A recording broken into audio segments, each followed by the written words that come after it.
Oh, cool. I like it. You got Dennis Rodman looking a little like T2. Oh, I didn't even notice him in there. Okay, Going crop into top. So tops. I love that you put Will Smith in there. That ruins it. Maybe we need to double back. Fresh Prince of Bel-Air. I kind of feel like it was the show of the 90s for our generation to a large extent. Cross appeal between like kids and adults. And I saw a lot of interesting fashion that I didn't see anywhere else. So I definitely think that they set some trends on that show. And you can see that represented here by two characters, both showing off their midriff.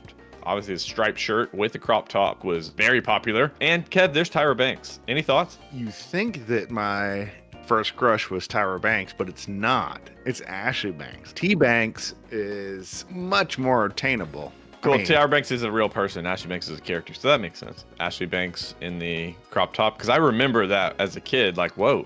Like I just noted that. That was a like, big whoa, deal. Okay. What's the news anchor from Teenage Mutant Ninja Turtles? April O'Neil. Speaking of Diddy's house parties, here's Justin Timberlake. That Mark Ronson, Aaliyah pick, like I remember that seeing that all over the place. So big logos were everywhere, and I would contend that Calvin Klein shirt was everywhere. It's like everyone at least had one of those. It was like having a white T-shirt at that point. Right. I remember the boxers hanging it over the top. Tommy Hilfiger boxers. Showing logos. Yep. And then in the top right, we've got four, well, white-ish dudes wearing FUBU. Now, we have talked about FUBU in the past. I'm a kid and I'm seeing celebrities wear it, and I'm like, oh, cool. But then you find out that it means for us, by us, and you wonder, well, am I allowed to wear this, or what am I not? Yeah, I mean, and then later, not now, this show that we're doing literally right now is for us, by us, by the way. Like, this is kind of like, that's our style. So yeah, I mean, everyone's kind of welcome, but it is for us, by us. So we all need to wear FUBU, is what you're saying for the show. Is like that's going to be our brand. Yes. Okay. Exactly. Right. I mean, I'm on full throttle. It's a lot because this is very 90s. This is everything I hate. And if you look in the left side, the bottom left, you see TLC there. Yes, that is it right there. That is the 90s in one photo. Pointing to their Doc Martens, wearing overalls, baggy clothes, big logos. It's everything in one freaking pic. Stripes. Don't it's go all there. chasing overalls. Just stick to the Jinkos and the pants that you're used to. The LL Cool J one pant leg rolled up thing, which, do you guys know what that means when you have one pant leg rolled up back in the early 90s? I'm sure I heard plenty of things that weren't correct. Supposed to mean like you're a drug dealer, basically, if you do that. So that you know, oh, there's my drugs. Let me just looking at legs. There he is, pulling it over.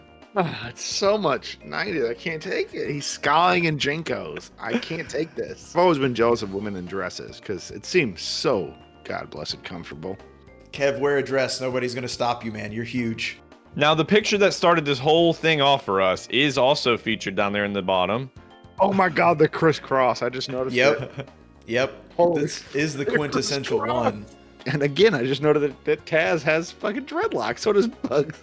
Yeah, there's a little dreads poking out. If you remember seeing a girl with a Tweety bird that was a gangster Tweety bird, she was hip, she was happening, she was ready to be talked to. It's like an upside down pineapple of the 90s.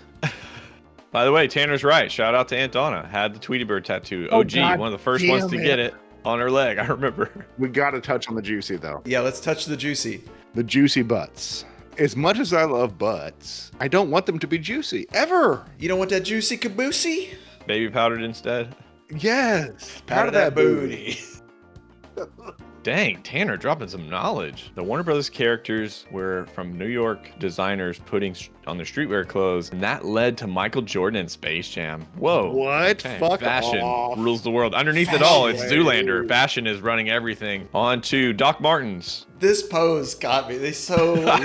But Doc Martens were definitely a featured item of the 90s. I owned a pair. Kev ends up owning a pair in the 2000s. And the girls would wear the really thick Doc Martens, the platform. There was a time when Mark Pelk told me, you have to take these boots off. Because I had worn them nonstop, slept in them, done everything in them. It was after Chelsea. Showering. Yeah, I was in a bad way.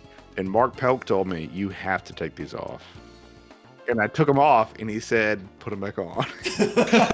It was so rank. I wore them for like 3 weeks straight. It was so bad. God, how did your feet not rot off your body? I had a little bit of trench foot. Oh boy. But then I got the Union Jack.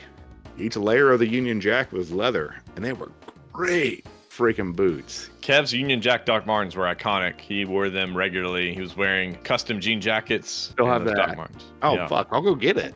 Yeah, go get it. Get that. They were great quality. That was the main thing that I take away from them. Like, of all the things, like, these were great quality boots. They lasted forever. Yeah. Here he goes. Shout out to Robeek. He drew this. I was wearing this while he drew this on it in the lunchroom at high school. Heck yeah.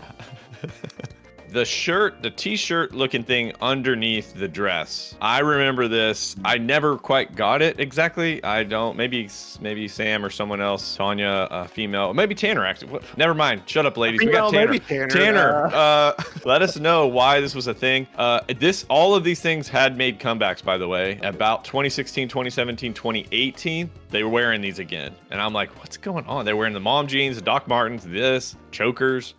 I remember, I remember like a lot of teachers dressing like wearing That's this. right. This I like it. is Maybe thank you, that's why I Slop. like This it. reminds me of teachers. That's why I don't like A lot it. of hot teachers. By the way, Clueless also makes a couple appearances. Another important 90s movie for fashion. Chokers, as a kid, I thought they were kind of cool. Cool accessory You know. and a different thing. Yeah, Miss Atherton also wore a choker with her.